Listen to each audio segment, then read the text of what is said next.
हैगा कि शायद एज एप्रोप्रिएट नहीं हैगा या जी कंसलटेशन आ उन्होंने दे नाल बहुत ज़्यादा नहीं हुई। इस बारे असीं ये भी जरूर दस दईए कि कुछ जो प्रोटेस्ट ने जी वो भी ऑर्गेनाइज किए गए हैं वक्रे वक्रे इलाकों के और साडी जी प्रीमियर कैथलीन वेन है उन्होंने भी अपने ये बारे विचार भी दिते हैं। एजुकेशन मिनिस्टर लिज सैंडल्स उन्होंने भी जी डिटेल जानकारी इस बारे दी है। सो अज इस प्रोग्राम के इस इशू के उत्ते गलबात करने दो मेहमान असीं जिहड़े जी स्टूडियो सदे ने। सब तो पहला मैं स्वागत करना चाहना है संदीप संघा जी का। संदीप जी बहुत बहुत स्वागत है तुहाडा program. Thank you Jadveer ji, always pleasure to be here. Thank you. You are very welcome. Farina ji आपका भी साउथ एशियन टुडे बहुत बहुत स्वागत है। थैंक यू, बहुत शुक्रिया मुझे यहाँ पे इनवाइट करने के लिए। Welcome. Fariina ji, I'll start with you. You know, when you first heard of this new education curriculum, you know, so what was your initial reaction?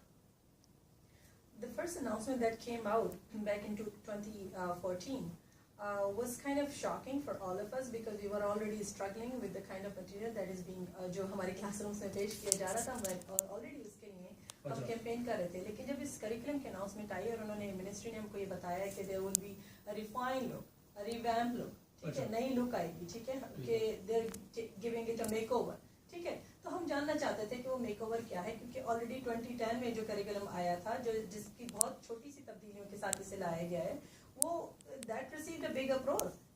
All level के political leaders, religious leaders और community leaders और parents की तरफ से उसको बहुत approach उसको मिला था। उसको रोल बैक करना पड़ा था मिनिस्ट्री को। तो हम देखना चाहते थे। जब हमने उसको देखा तो there were quite a lot of concerning portions there. As a parent I was concerned, as a community person I was concerned, as a community activist I was alarmed that क्या हमारे क्लासरूम्स में पढ़ाया जाएगा और क्या हमारे बच्चे किस कल्चर को पढ़ के किस जगह वहाँ पे पहुँचेंगे आगे। I think it was too early too soon to teach those kind of things to our children। ठीक है जी। संघा साहब जब तुसीं पहली बारी ये करिकुलम देखिया या ਇਹਦੇ ਬਾਰੇ ਜਾਣਕਾਰੀ ਲਈ ਤਾਂ ਤੁਹਾਡਾ ਸਭ ਤੋਂ ਪਹਿਲਾ ਰਿਐਕਸ਼ਨ ਕੀ ਸੀਗਾ? ਜਦੋਂ ਵੀ ਜੀ ਸਭ ਤੋਂ ਪਹਿਲਾਂ ਤਾਂ ਦੇਖੋ ਗਵਰਨਮੈਂਟ ਨੇ ਕਾਫੀ ਡਿਲੇ ਕੀਤੀ ਇਹਨੂੰ, ਜਿਹੜਾ ਕੰਟੈਂਟ ਹੈ ਉਹ ਬਾਹਰ ਨਹੀਂ ਸੀ ਆਉਂਦਾ। ਵੱਖ-ਵੱਖ ਅਸੀਂ ਕੋਸ਼ਿਸ਼ ਕੀਤੀ ਵੀ ਅਸੀਂ ਇਹਦੀਆਂ ਜਿਹੜੀਆਂ ਕਾਪੀਜ਼ ਉਹ ਕਿਤੇ ਨਾ ਕਿਤੇ ਜਿਹੜੀਆਂ ਲਈਆਂ ਜਾਣ। ਜਦੋਂ ਸਾਡੇ ਹੱਥ ਦੇ ਵਿੱਚ ਆਈਆਂ ਉਹਨੂੰ ਮੈਂ ਕੰਪਲੀਟਲੀ ਗ੍ਰੇਡ ਬਾਈ ਗ੍ਰੇਡ ਉਹਨੂੰ ਜਿਹੜਾ ਨੈਰੋ ਡਾਊਨ ਕੀਤਾ, ਸਾਰਾ ਕੁਝ ਕੀਤਾ। ਉਹਦੇ ਵਿੱਚੋਂ ਮੈਨੂੰ ਬੜਾ ਕੁਝ ਅਪਰੋਪਰੀਏਟ ਲੱਗਾ ਵੀ ਹਾਂ ਵੀ ਜਿਹੜਾ ਇਹ ਪੜਾਉਣਾ ਬਹੁਤ ਜ਼ਰੂਰੀ ਆ। ਪਰ ਹਾਂ ਜਿਹੜਾ ਉਹਨਾਂ ਦਾ ਪ੍ਰੋਸੈਸ ਆ ਪੇਰੈਂਟ ਕੰਸਲਟੇਸ਼ਨ ਦਾ ਜਾਂ ਏਜ ਅਪਰੋਪਰੀਏਸ਼ਨ ਦਾ, ਮੈਨੂੰ ਉਹਦੇ ਕੰਸਰਨ ਹੈਗੇ ਆ। ਪਰ ਜੇ ਤੁਸੀਂ ਜਦਵੀਰ ਜੀ ਮੈਂ ਇਹਨੂੰ ਇਸ ਤਰੀਕੇ ਨਾਲ ਲਿਆ ਵੀ ਇੱਕ ਸਮਾਂ ਉਹ ਸੀ ਜਦੋਂ ਸਾਨੂੰ ਸਿਰਫ ਹਾਰਟ ਅਟੈਕ, ਠੀਕ ਹੈ, ਜਾਂ ਜਿਹੜਾ ਬਲੱਡ ਪ੍ਰੈਸ਼ਰ ਜਾਂ ਉਹਨਾਂ ਚੀਜ਼ਾਂ ਦਾ ਪਤਾ ਸੀ, ਜਾਂ ਮਲੇਰੀਆ ਦਾ ਪਤਾ ਸੀ, ਸਪੋਜ਼ ਕਰੋ, ਠੀਕ ਆ। ਹੁਣ ਵਿੱਚ ਬਿਮਾਰੀ ਨਵੀਂ ਆ ਗਈ ਨਮੂਨੀਆ। ਕੀ ਉਹਨੂੰ ਐਡ ਕਰਨਾ ਜ਼ਰੂਰੀ ਹੈ ਜਾਂ ਨਹੀਂ ਹੈ?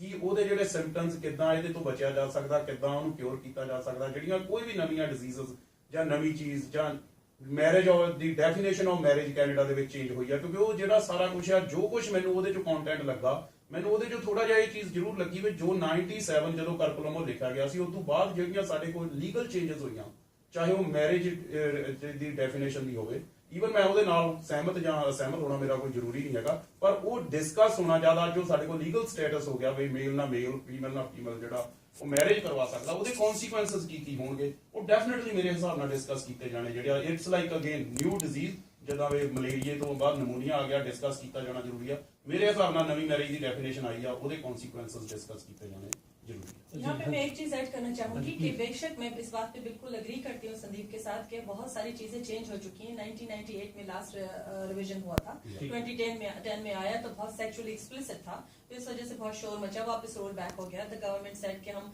कंसल्टेशन करेंगे, प्रॉपर कंसल्टेशन करेंगे, पेरेंट्स को इन्वॉल्व करेंगे, रिलीजियस लीडर्स को इन्वॉल्व करेंगे to give it a more culturally sensitive look. लेकिन ऐसा कुछ भी नहीं किया गया, बहुत फ्लॉड कंसल्टेशन प्रोसेस के साथ इसको लाया गया। और एक चीज जो मैं बताना चाह रही थी कि ह्यूमन डेवलपमेंट, ये सेक्सटिंग के बारे में इंफॉर्मेशन, ये साइबर बुलिंग के बारे में इंफॉर्मेशन, उस पर तो हमें कोई ऑब्जेक्शन है ही नहीं। वो तो पढ़ाना चाहिए, बच्चों को बताना चाहिए, क्योंकि more and more kids are involve in those kind of activities. More and more kids have gadgets and they are more tech savvy, और उनके पास ऑनलाइन एक्सपोजर मोर है कि वो बहुत ज्यादा चीजें, और less and less parents are involve, ठीक है, उनके पास टाइम कम है। लेकिन उससे तो इनकार नहीं है, लेकिन उसके साथ एक बैलेंस क्रिएट होना चाहिए। बैलेंस क्रिएट होना चाहिए, that's a valid point. So are we able to create that balance? एक छोटी सी ब्रेक के बाद चर्चा इसके ऊपर जारी रहेगी, आप देखते रहिए।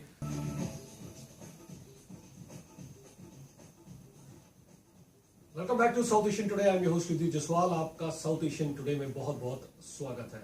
बातचीत हम कर रहे हैं कि जो ओंटारियो में नया सेक्स एजुकेशन करिकुलम आया है और दो मेहमान हमारे साथ जुड़े हैं। उम्मीद करते हैं कि आप हमारे ये प्रोग्राम जो साउथ एशियन टुडे है, रोजाना अब हम ये चर्चा कर रहे हैं, जरूर पसंद कर रहे होंगे। फरीना जी, मेरा सवाल आपसे ये है कि आपने कहा कि कंसर्न्स हैं ये हमारे कुछ, और कुछ चीजें मुझे अच्छी भी है। क्या कंसर्न्स है वो जरा बताएं। सबसे पहला तो कंसर्न ये है कि लैक ऑफ बैलेंस है, ठीक है। जो फैमिली ट्रेडिशनल फैमिली वैल्यूज हैं या traditional family relationship life style है उसको बहुत ज़्यादा मिनिमाइज कर दिया गया है, ठीक है।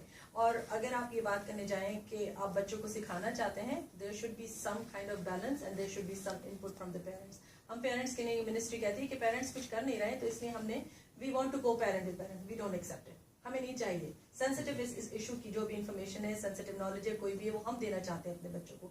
एक एग्जांपल मैं आपको दूंगी कि जैसे ग्रेड 1 में जब बच्चे किंडरगार्टन से निकल के आ रहे हैं, वो 6 ईयर ओल्ड हैं, उनको क्यों पढ़ाना है कि फीमेल और मेल जेनिटलिया कौन कौन से हैं। और चलिए आप एक इंस्ट्रूमेंट बता दीजिए मेल, एक इंस्ट्रूमेंट बता दीजिए फीमेल, ठीक है, दैट्स फाइन।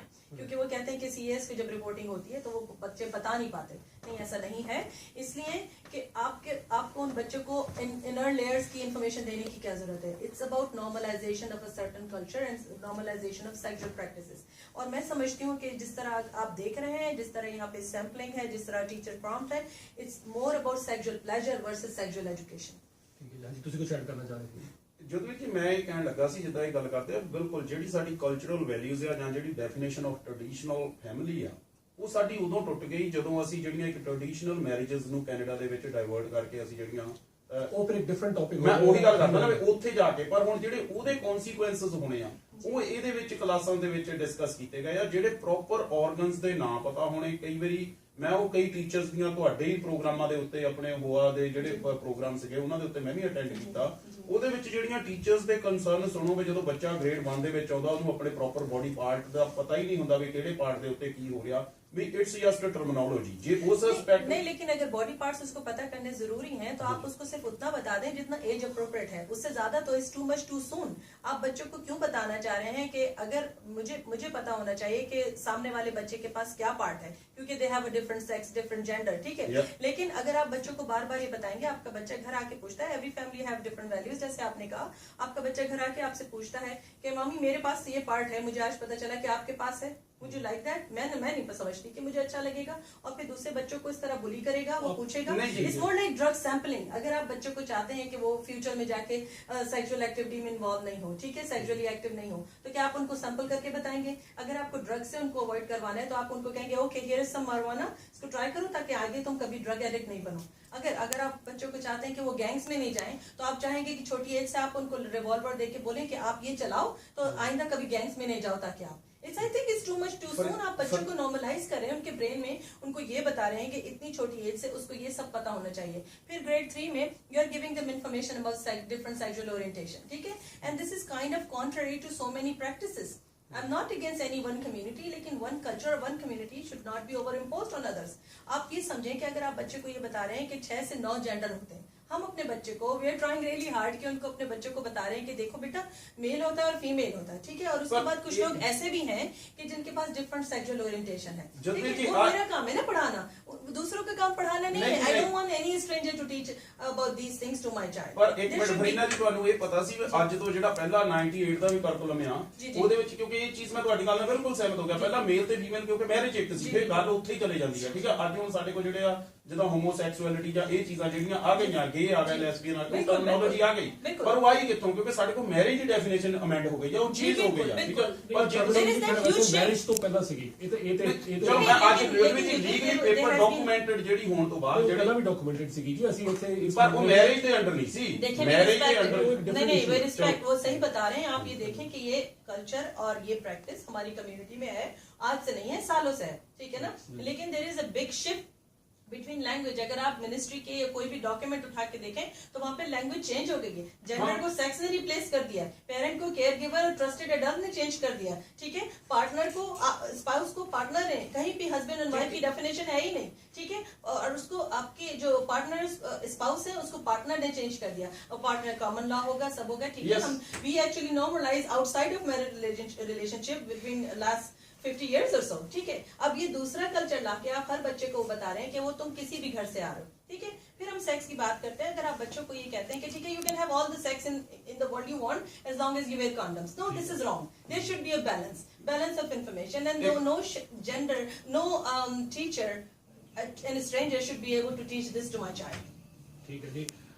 चर्चा बड़ी ज़्यादा इंटेंस होती चली जा रही है और साढ़े जो दोनों गैस्ट ने अपना अपना जो व्यू पॉइंट है इतने रख रहे हैं। ਤੋ ਤੁਸੀਂ ਵਿਚਾਰ ਇਸੇ ਤਰ੍ਹਾਂ ਸੁਣਦੇ ਰਹੋ, keep watching south Asian today. ਅਸੀਂ ਕਰ ਰਹੇ ਹੈਗੇ ਆ ਓਨਟਾਰੀਓ ਦੇ ਜਿਹੜਾ ਨਵਾਂ ਸੈਕਸ ਐਜੂਕੇਸ਼ਨ ਕਰਿਕੂਲਮ ਆ ਰਿਹਾ ਹੈ, ਉਹਦੇ ਬਾਰੇ ਇੱਕ ਵੱਖਰੀ ਜਿਹੜੀ ਡਿਬੇਟ ਹੈ, ਕੰਸਲਟੇਸ਼ਨ ਨੂੰ ਲੈ ਕੇ ਥੋੜਾ ਜਿਹਾ ਇਸ਼ੂ ਹੈਗਾ, ਇਹਦੇ ਵਿੱਚ ਜਿਹੜਾ ਕੰਟੈਂਟ ਹੈ ਉਹਨੂੰ ਲੈ ਕੇ ਥੋੜਾ ਜਿਹਾ ਇਸ਼ੂ ਹੈਗਾ, ਵੈਦਰ ਇਟਸ ਏਜ ਅਪਰੋਪਰੀਏਟ ਔਰ ਨਾਟ, ਉਹਨੂੰ ਲੈ ਕੇ ਥੋੜੇ ਜਿਹੇ ਇਸ਼ੂਜ਼ ਨੇ। ਸੰਗਤ ਸਾਹਿਬ ਇਸ ਵਾਰੀ ਤੁਹਾਡੇ ਤੋਂ ਸ਼ੁਰੂਆਤ ਕਰਦੇ ਹਾਂ। ਹਾਂਜੀ ਹਾਂਜੀ ਜਦੋਂ ਭਾਜੀ ਮੈਂ ਇਹੀ ਗੱਲ ਕਹਿਣਾ ਵੀ ਏਜ ਅਪਰੋਪਰੀਏਸ਼ਨ ਦਾ ਮੇਰਾ ਡੇ 1 ਤੋਂ ਕੰਸਰਨ ਸੀਗਾ ਔਨ ਦੀ ਈਅਰ, ਜਿਸ ਦਿਨ ਮੈਂ ਕਰਕੂਲਮ ਪੜ੍ਹਿਆ ਹੀ ਸੀ ਉਸ ਦਿਨ ਸੀਗਾ, ਪਰ ਜਿਹੜੀ ਉਹਦੇ ਵਿੱਚ ਟਰਮੀਨੋਲੋਜੀ ਜਾਂ ਜੋ ਕੁਝ ਇਹ ਭੈਣ ਜੀ ਹੁਣੀ ਕਹਿ ਰਿਹਾ, ਮੈਂ ਉਹਦੇ ਨਾਲ ਮੇਰੇ ਥੋੜੇ ਜਿਹਾ ਵਿਚਾਰ ਜਿਹੜੇ ਅੱਡ ਹੈਗੇ ਆ। ਮੈਂ ਇਹ ਕਹਿਣਾ ਵੀ ਜਿਹੜੀ ਇੱਥੇ ਫੈਮਿਲੀ ਦੀ ਦੂਸਰੀ ਆ ਕਨਫੀਗਰੇਸ਼ਨ ਆ, ਜਿੱਦਾਂ ਉਹ ਕਾਮਨ ਲਾ ਪਾਰਟਨਰ ਦੇ ਵਿੱਚ ਵੀ ਹੈਗੀ ਆ, ਉਹ ਹਸਬੈਂਡ ਵਾਈਫ ਦੇ ਵਿੱਚ ਵੀ ਹੈਗੀ ਆ, ਉਹ ਸਟੈਪ ਮਦਰ ਸਟੈਪ ਫਾਦਰ ਉਹਨਾਂ ਦੇ ਵਿੱਚ ਵੀ ਹੈਗੀ ਆ। ਸੋ ਜਿਸਲੇ ਬੱਚੇ ਸਟੈਪ ਪੇਰੈਂਟਸ ਦੇ ਨਾਲ ਜਿਹੜੇ ਰਹਿੰਦੇ ਆ, ਜਾਂ ਜਿਸਲੇ ਬੱਚੇ ਸੈਪਰੇਟਡ ਜਿਹੜੇ ਆਪਣੇ ਕਹ ਲਓ ਪੇਰੈਂਟਸ ਦੇ ਨਾਲ ਰਹਿੰਦੇ ਹੈਗੇ ਆ, ਉਹਨਾਂ ਦੇ ਨਾਲ ਸਪੋਜ਼ ਕਰੋ ਉਹਨਾਂ ਦੀ ਗਰਲਫ੍ਰੈਂਡ ਜਾਂ ਬॉयਫ੍ਰੈਂਡ ਉਹ ਜਿਹੜੇ ਕਾਮਨ ਲਾ ਦੇ ਵਿੱਚ ਆ ਕੇ ਰਹਿਣ ਲੱਗ ਪੈਂਦੇ ਆ, ਉੱਥੇ ਬੱਚੇ ਜਿਹੜੇ ਆ ਉਹ ਇੱਥੇ ਬਹੁਤ ਜ਼ਿਆਦਾ ਕਨਫਿਊਜ਼ ਹੋ ਰਹੇ ਹੈਗੇ ਆ। ਉਹਦੇ ਵਿੱਚੋਂ ਇਹ ਚੀਜ਼ਾਂ ਕਲੀਅਰ ਹੋਣੀਆਂ ਬੱਚੇ ਨੂੰ ਬਹੁਤ ਜ਼ਰੂਰੀ ਆ ਵੀ ਜਿਹੜਾ ਮੇਰਾ ਸਟੈਪ ਫਾਦਰ ਆ ਸਟੈਪ ਮਦਰ ਆ, ਕੀ ਉਹ ਮੈਨੂੰ ਅਪਰੋਪਰੀਏਟਲੀ ਟੱਚ ਕਰ ਰਿਹਾ ਨਹੀਂ ਕਰ ਰਿਹਾ, ਕੀ ਚੀਜ਼ ਹੈਗੀ ਆ, ਉਹ ਬੱਚੇ ਨੂੰ ਪੜ੍ਹਾਈ ਜਾਣੀ ਮੇਰੇ ਹਿਸਾਬ ਦੇ ਨਾਲ ਬਹੁਤ ਜ਼ਰੂਰੀ ਆ। ਬਾਕੀ ਇੱਕ ਚੀਜ਼ ਮੈਂ ਐਡ ਕਰਨੀ ਚਾਹੁੰਦਾ ਜੋਤਵੀਰ ਜੀ, ਮੈਂ 98 ਦੇ ਵਿੱਚ ਕੈਨੇਡਾ ਦੇ ਵਿੱਚ 96 ਚ ਆਇਆ। 98 ਦੇ ਵਿੱਚ ਮੈਨੂੰ ਚਲੋ ਉਦੋਂ ਤਾਂ ਬੰਦੇ ਨੂੰ ਇੰਨਾ ਟਾਈਮ ਹੀ ਨਹੀਂ ਹੁੰਦਾ ਸੀ ਇਹਨਾਂ ਚੀਜ਼ਾਂ 'ਚ ਇਨਵੋਲਵ ਕਰ ਸਕੇ, ਸਾਨੂੰ ਪਤਾ ਹੀ ਨਹੀਂ ਵੀ ਜਿਹੜਾ ਕਰਕੂਲਮ ਅਮੈਂਡ ਕੀਤਾ ਗਿਆ ਤੇ ਕੀ ਇਹਦੇ ਵਿੱਚ ਕੀਤਾ ਗਿਆ ਕੀ ਨਹੀਂ ਕੀਤਾ ਗਿਆ। ਬਹੁਤ ਸਾਰੀਆਂ ਚੀਜ਼ਾਂ ਜਿਹੜੀਆਂ ਸਾਡੇ ਪੇਰੈਂਟਸ ਨੂੰ ਇਹੀ ਨਹੀਂ ਪਤਾ ਸਾਡੇ ਬੱਚੇ ਦੇ ਨੂੰ ਕਿਹੜੇ ਗ੍ਰੇਡ ਦੇ ਵਿੱਚ ਕੀ ਪੜ੍ਹਾਇਆ ਜਾਂਦਾ ਸੀ ਅੱਜ ਤੱਕ। ਜੇ ਆਹ ਅਮੈਂਡਮੈਂਟ ਨਾ ਹੁੰਦੀ ਅਜੇ ਤੱਕ ਵੀ ਇਹ ਪੜਾਇਆ ਸਾਰਾ ਕੁਝ ਜਾਂਦਾ ਸੀ। ਮੈਂ ਬਿਲਕੁਲ ਇਹਨਾਂ ਦੀ ਗੱਲ ਨਾਲ ਸਹਿਮਤ ਹਾਂ ਵੀ ਉਹ ਜਿਹੜੀ ਟਰਮੀਨੋਲੋਜੀ ਚੇਂਜ ਹੋਈ ਆ। ਅਦਰ ਦੈਨ ਦੈਟ ਮੈਂ ਆਪਣੀ ਡਾਟਰ ਨੂੰ ਪੁੱਛਿਆ ਵੀ ਤੂੰ ਕਿਹੜੇ ਗ੍ਰੇਡ ਦੇ ਵਿੱਚ ਇਹ ਗੱਲਾਂ ਪੜ੍ਹੀਆਂ ਸੀ, ਉਹ ਕਹਿੰਦੀ ਗ੍ਰੇਡ 6 ਦੇ ਵਿੱਚ। ਠੀਕ ਆ, ਇਟ ਵਾਸ ਆਲਰੇਡੀ देयर। ਪਰ ਸਾਡੇ ਪੇਰੈਂਟਸ ਦੀ ਇੱਕ ਵੱਧ ਕਿਸਮ ਦੀ ਸਾਡੀ ਇਹ ਆ, ਵੀ ਆਰ ਸੋ ਬਿਜ਼ੀ ਇਨ ਅਵਰ ਜਿਹੜੀ ਬ੍ਰੈਡ ਐਂਡ ਬਟਰਿੰਗ ਦੇ ਵਿੱਚ ਘਰ ਲਿਆਉਣ ਦੇ ਵਿੱਚ, ਤੇ ਉਹਦੇ ਨਾਲ ਸਾਨੂੰ ਇਹ ਪਤਾ ਹੀ ਨਹੀਂ ਹੈਗਾ ਵੀ ਸਾਡੇ ਬੱਚੇ ਕੀ ਪੜ੍ਹਦੇ ਆ। ਹੁਣ ਆ ਰਿਵੀਜ਼ਨ ਦਾ ਇਸ਼ੂ ਆਇਆ, ਉਹਦੇ ਕਰਕੇ ਸਾਡੇ ਪੇਰੈਂਟਸ ਨੂੰ ਇਹ ਚੀਜ਼ ਬਾਹਰ ਆਈ ਆ, ਉਹਦੇ ਕਰਕੇ ਇਹ ਚੀਜ਼ ਅਵੇਅਰਨੈਸ ਹੈ। ਮੈਂ ਇੰਟਰਰਪਟ ਕਰ ਰਿਹਾ ਬਸ, ਮੈਂ ਆਪਕੀ ਤਰਫ ਆ ਰਹਾ ਹੂੰ ਜੀ ਕਿ ਤੁਸੀਂ ਜਦੋਂ ਕਿਹਾ ਕਿ ਜੀ ਬਹੁਤ ਸਾਰੇ ਸਾਡੇ ਪੇਰੈਂਟਸ ਦਾ ਕਈਆਂ ਦਾ ਕੰਸਰਨ ਹੈਗਾ ਕਿ ਸ਼ਾਇਦ ਉਹ ਚੰਗੀ ਤਰ੍ਹਾਂ ਕਰਿਕੂਲਮ ਨੂੰ ਨਹੀਂ ਪੜ੍ਹਦੇ ਜਾਂ ਉਹ ਬੱਚਿਆਂ ਨੂੰ ਕੀ ਪੜਾਇਆ ਜਾ ਰਿਹਾ ਉਹਦੇ ਬਾਰੇ ਨਹੀਂ ਜਾਣਦੇ। ਤੁਸੀਂ ਆਪਣੇ ਡਾਕਟਰ ਨਾਲ ਤੁਸੀਂ ਆਪਣੇ ਬੱਚਿਆਂ ਦੇ ਨਾਲ ਇਹਨੂੰ ਪੜਿਆ ਔਰ ਡਿਸਕਸ ਕੀਤਾ ਕਿ ਜੀ ਮੈਂ ਬਿਲਕੁਲ ਜੀ, ਮੈਂ ਇੱਕ ਚੀਜ਼ ਮੈਨੂੰ ਇੱਕ ਡਾਟਰ ਮੇਰੀ ਵੱਡੀ ਡਾਟਰ ਇਸ ਵੇਲੇ ਗ੍ਰੇਡ 10 ਦੇ ਵਿੱਚ ਆ। ਮੈਂ ਉਹਨੂੰ ਇਹੀ ਕੁਐਸਚਨ ਸਭ ਤੋਂ ਪਹਿਲਾਂ ਮੈਂ ਇਹੀ ਪੁੱਛਿਆ, ਮੈਂ ਉਹਨੂੰ like she is my daughter, ਮੈਂ ਉਹਨੂੰ ਇਹੀ ਪੁੱਛਿਆ ਵੀ about getting pregnant how to be safe, like ਤੁਸੀਂ ਕਿਹੜੇ ਗ੍ਰੇਡ ਦੇ ਵਿੱਚ ਪੜਿਆ। ਉਹ ਕਹਿੰਦੀ ਪਾਪਾ ਅਸੀਂ ਗ੍ਰੇਡ 6 ਦੇ ਵਿੱਚ ਪੜਿਆ। ਮੈਂ ਉਹਨੂੰ ਕਿਹਾ, ਮੈਂ ਕਿਹਾ ਵੀ ਨਹੀਂ ਕੀ ਵੀ ਜੇ ਮੇਰੇ ਕੋਲ ਆਪਸ਼ਨ ਹੋਵੇ, ਮੇਰੀ ਯੰਗਰ ਡਾਟਰ ਆ ਉਹਨੂੰ, ਠੀਕ ਹੈ, I want to opt her out ਵੀ ਬਟ ਉਹ ਕਹਿੰਦੀ ਪਾਪਾ there are two choices, one choice is you want your daughter to learn from the ground, right? ਜੇ ਤੁਸੀਂ 15 ਦੇ ਵਿੱਚੋਂ ਤੁਸੀਂ 10 ਬੱਚੇ ਆਪਟਡ ਆਊਟ ਕਰ ਲਏ ਆ, 5 ਬੱਚਿਆਂ ਨੇ ਉਹ ਕਲਾਸ ਲਾਈ ਆ, ਡੂ ਯੂ ਥਿੰਕ ਕਹਿੰਦੀ ਉਹ ਕਲਾਸ ਦੇ ਵਿੱਚ ਜੋ ਪੜਾਇਆ ਗਿਆ ਉਹ ਬਾਹਰ ਜਾ ਕੇ ਸ਼ੇਅਰ ਨਹੀਂ ਕਰਨਗੇ? ਵਿਚ ਇਨਫੋਰਮੇਸ਼ਨ, ਇੱਕ ਮਿੰਟ ਜੀ, ਇੱਕ minute, which information is more correct ਇੱਕ ਬਾय ਦਾ ਪ੍ਰੋਫੈਸ਼ਨਲ ਜਿਹੜੇ ਅਡਲਟ ਆ, ਜਿਹੜਾ ਉਹਨੂੰ ਟੀਚਰ ਬਕਾਇਦਾ ਪ੍ਰੋਪਰਲੀ ਦੱਸ ਰਿਹਾ ਹੈਗਾ, ਜਾਂ ਤੁਸੀਂ ग्राउंड ਦੇ ਵਿੱਚ ਜਿਹਦੇ ਵਿੱਚ मिक्सिंग शुरू हो जानी है उत्थे पढ़ाया। हाँ, लेकिन हमें बहुत सारी हमें अब्यूज की इन्फॉर्मेशन भी मिलती है टीचर्स, और हर टीचर मैं समझती हूँ बिल्कुल कंप्लीट प्रोफेशनल है, लेकिन हर टीचर किस जगह से आ रहा है, क्या उसका बैकग्राउंड है, क्या उसकी डिस्क्रिप्शन है, हमें नहीं पता वो क्लासरूम में क्या पढ़ाता है, तो आई डोंट फील कंफर्टेबल। दूसरी चीज जो मैं आपकी बात से बिल्कुल अग्री करती हूँ कि चीजें चेंज हो गई हैं, ठीक है, ह्यूमन बॉडी चेंज नहीं हुई है, सर्कमस्टेंसेज और एनवायरनमेंट चेंज हो गया है, ठीक है, तो हम क्यों ऐसा फोकस करना चाहते हैं अपने बच्चों के जो ग्रेड 6 में पढ़ाया जा रहा था वो ग्रेड 1 में क्यों इतनी हाई जंप? नहीं, ये जो आइडेंटिफाई बॉडी पार्ट्स जो हैं, it was formally taught in grade 6। मेरे पास कंपैरिजन है भाई, और अगर आप ये देखें कि ग्रेड 6 की इन्फॉर्मेशन आप ग्रेड 1 के बच्चों को देने जाएंगे तो सोसाइटी आप और खराब कर रही है, बेहतर कर रहे हैं। ठीक है, एक सवाल है यहाँ पे जो मैंने उनसे भी पूछा था, आपसे भी पूछना चाहूंगा कि क्या मतलब कि जैसे आपने कहा कि आप नहीं चाहते हैं कि कोई और उनको पढ़ाए या लेकिन क्या घरों में भी प्रैक्टिस, मैं आपकी बात नहीं कर रहा, मैं समझ रही हूँ, मैं उसी तरफ आ रही हूँ जो इन्होंने बहुत अच्छा पॉइंट रेज किया। हम लोग जो है बहुत सारे पेरेंट्स नहीं कर रहे, ठीक है, और आई एग्री विद दैट, लेकिन मिनिस्ट्री को या किसी भी प्रोफेशनल बॉडी को फिर ये करना चाहिए कि पेरेंट्स की कैपेसिटी बिल्ड करें, so they can do a better job, ठीक है, उनको प्रोवाइड करें स्किल्स, उनको प्रोवाइड करें कॉम्पिटेंसी डेवलपमेंट वर्कशॉप्स। क्यों बच्चों के ऊपर आपने क्यों काम करना है? जब अपने बच्चों पे काम करना चाहते हैं, बिल्ड अवर कैपेसिटी, और फिर आप अपने उन पेरेंट्स को भी ब्लेम करें जो डेली वेजेस पे काम कर रहे हैं, उनको कह रहे हैं कि वो इन्वॉल्व नहीं है। कैसे करें? They are too busy putting food on the table, तो फूड रखेंगे ही अपने बच्चों के लिए, ठीक है, लेकिन अगर कोई कंसर्न, लेकिन अगर आप बच्चों के लिए हमारी रिस्पॉन्सिबिलिटी है ना, तो फिर आप पेरेंट्स की कैपेसिटी को बिल्ड करें, उनको बताएं, उनकी कल्चरल सेंसिटिविटी, उनकी कल्चरल वैल्यूज का भी ध्यान रखें। ये नहीं कि आपने एक पर्टिकुलर सेट ऑफ वैल्यू ले लिया और उसके बाद आप उसके ऊपर पीछे भागने लगे। और आप ये देखें कि अगर आप डिफरेंट सेट ऑफ वैल्यूज देखें तो everybody is at a different level, ठीक है, कुछ तो लोग बट जो कॉमन उन्होंने जो गवर्नमेंट है उनका जी, कहना है, जी। मैं ब्रेक का समय हो चला जा रहा है और हम ब्रेक की तरफ बढ़ेंगे। ब्रेक के बाद जो गवर्नमेंट है उनका क्या पर्सपेक्टिव है। रिसेंटली हमने जो एजुकेशन मिनिस्टर है लिज सैंडल्स, उन्होंने मैंने रेडियो पे इंटरव्यू किया, कैथलीन मेन के साथ भी इंटरव्यू किया, सो उनका क्या पर्सपेक्टिव है वो भी लेकर आएंगे और आपने भी उनसे बातचीत की, आपके ग्रुप ने, वो भी सारी डिटेल में लेंगे जी, sure। छोटी सी ब्रेक के बाद। ओ माय गॉड, अब ये भी कर मिल जाएगा।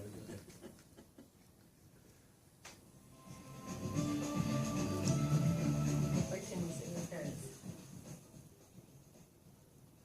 Welcome to South Asian Today, I'm your host Shubhdeep Jaswal. South Asian Today ਦੇਖ ਰਹੇ ਸਾਰੇ ਦਰਸ਼ਕਾਂ ਦਾ ਇੱਕ ਵਾਰ ਫਿਰ ਤੋਂ ਅਸੀਂ ਸਵਾਗਤ ਕਰਦੇ ਹਾਂ। ਅਸੀਂ ਜਿੱਥੇ ਕਿ ਵੱਖ-ਵੱਖ ਇਸ਼ੂਜ਼ ਦੇ ਉੱਤੇ ਗੱਲਬਾਤ ਕਰਿਆ ਕਰਾਂਗੇ ਔਰ ਹੁਣ ਅਸੀਂ ਤੁਹਾਨੂੰ ਦੱਸ ਦਈਏ ਕਿ ਮੰਡੇ ਟੂ ਫਰਾਈਡੇ ਜਿਹੜਾ ਇਹ ਪ੍ਰੋਗਰਾਮ ਹੁਣ ਤੁਸੀਂ ਦੇਖਿਆ ਕਰੋਗੇ ਸਾਊਥ ਏਸ਼ੀਅਨ ਟੁਡੇ, ਜਿੱਥੇ ਕਿ ਕਮਿਊਨਿਟੀ ਦੇ ਨਾਲ ਜਿਹੜੇ ਰੈਲੇਵੈਂਟ ਇਸ਼ੂਜ਼ ਨੇ ਅਸੀਂ ਉਹ ਇੱਥੇ ਲੈ ਕੇ ਆਇਆ ਕਰਾਂਗੇ ਔਰ ਸਟੂਡੀਓ ਵਿੱਚ ਸਾਡੇ ਨਾਲ ਕੁਝ ਗੈਸਟ ਵੀ ਜੁੜਿਆ ਕਰਨਗੇ। ਉਹ ਜਿਹੜੇ ਰੈਲੇਵੈਂਟ ਇਸ਼ੂਜ਼ ਨੇ ਉਹ ਤੁਹਾਡੇ ਨਾਲ ਅਸੀਂ ਡਿਸਕਸ ਕਰਿਆ ਕਰਾਂਗੇ, ਚਾਹੇ ਫੈਡਰਲ ਬਜਟ ਹੈ ਉਹਦਾ ਤੁਹਾਡੇ ਤੇ ਕਿਸ ਤਰ੍ਹਾਂ ਅਸਰ ਹੋ ਰਿਹਾ ਹੈ, ਪ੍ਰੋਵਿੰਸ਼ੀਅਲ ਬਜਟ ਹੈ ਜੀ ਉਹਦਾ ਤੁਹਾਡੇ ਤੇ ਕਿੰਨਾ ਅਸਰ ਹੋ ਰਿਹਾ ਹੈ, ਕਿ ਤੁਹਾਨੂੰ ਪੈਸੇ ਬਚ ਰਹੇ ਨਹੀਂ ਬਚ ਰਹੇ। ਔਰ ਅੱਜ ਇੱਕ ਬੜੇ ਇੰਪੋਰਟੈਂਟ ਇਸ਼ੂ ਦੇ ਉੱਤੇ ਅਸੀਂ ਜਿਹੜੀ ਗੱਲਬਾਤ ਕਰ ਰਹੇ ਹੈਗੇ ਆ, ਓਨਟਾਰੀਓ ਦੇ ਜਿਹੜਾ ਨਵਾਂ ਸੈਕਸ एजुकेशन करिकुलम आ रहा है, तो ਉਹਦੇ ਉੱਤੇ ਸਾਰੀ डिस्कशन चल रही है। प्रेरणा जी, मैं इस बार आपके साथ शुरुआत करना चाहूँगा कि जो गवर्नमेंट है recently I got a chance to talk to the education minister Liz Sandals. I had a detailed interview with her. It was a live interview. Achha. I spoke to her at length, and then I also did a detailed interview with the Premier Kathleen Wayne. And both of them, it was almost a detailed 20 minutes interview, and they had their own valid reasons. उनका ये कहना था कि देखिए हमने study की हुई है, वो कहते हैं जो कुछ भी हम लागू कर रहे हैं ये फैक्ट्स और फिगर्स के ऊपर बेस्ड है। और साथ साथ उनका ये भी कहना है कि जैसे टीन प्रेगनेंसी रेट्स है, वो ये कहते हैं कि जी उसमें भी कमी आई है। और साथ साथ वो ये भी कहते हैं कि जी टेक्नोलॉजी बहुत ज्यादा आ गई है। अब एक बच्चा है, उसके हाथ में फोन है, वो बाहर प्लेग्राउंड में जा रहा है, इंटरनेट का एक्सेस है, तो बहुत सारी गलत चीजें भी वो लोग को कह रहे हैं, देख सकते हैं और बहुत सारी और तब्दीलियां आई हैं। तो इस वजह से उन्होंने कहा कि जी ये जो चीजें हैं तो हम इसको ऐसा ये जो हम फैक्ट्स बेस पे सब कर रहे हैं। जी, हमारे ग्रुप अभी रिसेंटली लास्ट थर्सडे जो है वो प्रीमियर से मिलने गया था और हमने इस चीज के लिए पूरा स्टेटमेंट बना के उनसे पूछा था। हमें अभी तक वो साइंटिफिक स्टडी और रिसर्च नहीं मिली है जिस पे ये बेस है, so it's not science based. मैं इसको बिल्कुल अच्छी तरीके से कह सकती हूँ कि ये साइंस बेस्ड नहीं है।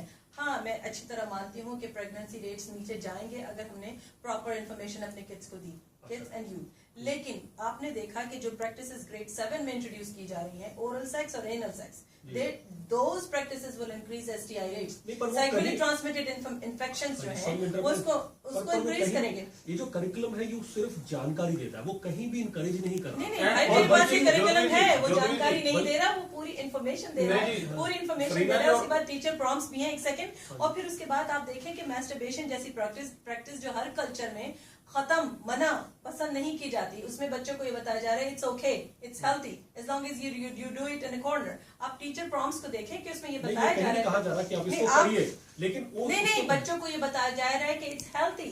रॉन्ग तो रॉन्ग है ना, आप उसको अगर साइंटिफिक स्टडी के साथ सही प्रूव करना चाहें तो वो स्टडी तो पहले सामने लाइए। और आप सेक्सटिंग की बात करें, I completely agree with you, kids are watching porn on their gadgets and everything, लेकिन आप फिर उसको रोकथाम करें ना कि अगर 80% बच्चे जो नहीं कर रहे उनको आप ये टीच करके उनको भी उस राह पे लगाना चाहते हैं 20% को फिक्स करने की। ਜਦੋਂ ਵਿੱਚ ਮੈਂ ਇੱਥੇ ਕਹਿਣਾ ਚਾਹੁੰਦਾ ਐਜ਼ ਅ ਪੇਰੈਂਟ ਸਾਡੀ ਰਿਸਪੌਂਸਿਬਿਲਟੀ ਵੱਧਦੀ ਆ, ਪਹਿਲਾਂ ਵੀ ਸੀ ਪਰ ਹੁਣ ਸਾਡੀ ਰਿਸਪੌਂਸਿਬਿਲਟੀ ਵੱਧਦੀ ਆ। ਸਾਨੂੰ ਬੱਚਿਆਂ ਨੂੰ ਟੀਚ ਕਰਨਾ ਪਊਗਾ what is respectful for you, what is called self respect, ਔਰ ਨਾਲ ਦੀ ਨਾਲ ਸਾਨੂੰ ਥੋੜਾ ਜਿਹਾ ਇਹ ਚੀਜ਼ ਆ we should all consult with our family doctor। ਮੈਂ ਤਾਂ ਇਹ ਕਹਿੰਦਾ ਇਹਦਾ ਸਭ ਤੋਂ ਈਜ਼ੀ ਸਟੈਪ ਆ consult with your family doctor। ਅਗਰ ਤੁਹਾਡਾ फैमिली डॉक्टर ਇਸ ਚੀਜ਼ ਨੂੰ ਕਹਿੰਦਾ ਵੀ this is wrong, then this is definitely। मैंने अपने फैमिली डॉक्टर से कंसल्ट किया, बहुत अच्छा पॉइंट है। I went to my family doctor, I went to the pediatrician of my child, and they both disagree। उनका कहना है कि ये नहीं ਕਿਉਂਕਿ पढ़ाना ਮੈਂ चाहिए। ਜਦੋਂ ਜੀ ਐਗਜ਼ਾਮਪਲ ਇਹ ਦਿੰਨਾ ਵੀ ਮੇਰੇ ਬੇਟੀ grade 5 and 6 the last year football tournament ਦੇ ਵਿੱਚ ਮੈਂ ਜਿਹੜਾ ਬਈ ਉੱਥੇ ਮੈਂ ਖਿਲਾਉਂਦਾ ਸੀ ਬੱਚਿਆਂ ਨੂੰ, ਔਰ ਮੈਂ ਉਹਨਾਂ ਦੇ ਨਾਲ ਹਰੇਕ ਜਗ੍ਹਾ ਕੋਚਿੰਗ ਦਾ ਦੂਏ ਦੇ ਵਿੱਚ ਮੈਂ ਇਨਵੋਲਵ ਆ ਵਲੰਟੀਅਰਿੰਗ ਦੇ ਵਿੱਚ। ਔਰ ਉੱਥੇ ਗ੍ਰੇਡ 5 ਦੇ ਉਹ ਜਿਹੜੇ ਬੱਚੇ ਸੀਗੇ ਉਹਨਾਂ ਦੇ ਵਿੱਚ ਕਈ ਜਿਹੜੀਆਂ ਅਡਲਟ ਬੋਡੀ ਦੂਸਰੇ ਵਿੱਚ ਜਾਨੀ ਉਹਨਾਂ ਦੇ ਰੈਗੂਲਰ ਸਾਈਕਲ ਜਿਹੜੇ ਆ ਉਹ ਸ਼ੁਰੂ ਸੀਗੇ। ਸੋ ਉਹਨਾਂ ਤੋਂ ਪਹਿਲਾਂ ਬੱਚਿਆਂ ਨੂੰ ਪਤਾ ਹੋਣਾ ਚਾਹੀਦਾ how to be hygienic, how to be opt out clause से रहना चाहे जो गवर्नमेंट सजेशन दे रही है, तो ऑप्ट आउट क्लॉज उसके बारे में क्या कहना है? Opt out clause is a joke. हमने अभी इसका एग्जाम्पल ऐसा देखा कि जब डे ऑफ पिंक आया तो हम अपने बच्चों को उसमें नहीं भेजना चाहते थे, ठीक है। जब हमने लेटर्स स्कूल में भेजे तो स्कूल की तरफ से जवाब आता है कि it involves human rights code, ठीक है। तो हमारे पास क्या ऑप्शन रह जाता है, ठीक है। अच्छा, और फिर अगर आप हम बात करें कि जो कह रहे हैं कि बच्चों को पता अगर वो विड्रॉ नहीं करते तो क्या? Our kids have much bigger problems too. Mental health is a bigger issue. उसके ऊपर क्यों फोकस नहीं है? आप अगर आप सिर्फ TDSP Toronto District School Board के स्टैट्स उठा के देखें तो 38% of kids 38% are affected by body image problems. हमें प्रोग्राम रैप अप करना पड़ेगा 10 सेकंड ਤੁਹਾਡੇ ਕੋਲ ਫਿਰ 10 सेकंड होगा ਜੋਤਵੀਰ ਜੀ ਮੈਂ ਤਾਂ ਇਹੀ ਕਹਿਣਾ ਜੀ as a parent we have to be responsible we should always involve with our kids and we should and we have right to know what our kid is reading in the class. बहुत शुक्रिया 10 second. मेरे parents से ये गुजारिश होगी कि आप अपने बच्चों के लिए ओनरशिप लीजिए। आप लीजिए वो ओनरशिप जो आपको दी है आपके पेरेंट होने की वजह से। इस सोसाइटी ने नहीं, गॉड ने, इस सोसाइटी ने नहीं, आपकी रिलेशनशिप ने। बहुत शुक्रिया जी, रिलेशनशिप का फायदा हमें करना पड़ेगा फ्रीना जी आपका स्टूडियो में आने का और बहुत बहुत धन्यवाद। थैंक यू जी। उम्मीद करते हैं कि ਤੁਸੀਂ ਅੱਜ ਦੀ ਜਿਹੜੀ डिस्कशन होएगी वो जरूर इंजॉय की होगी। इसी तरह कल ठीक एक और इंपॉर्टेंट मुद्दा लेके मैं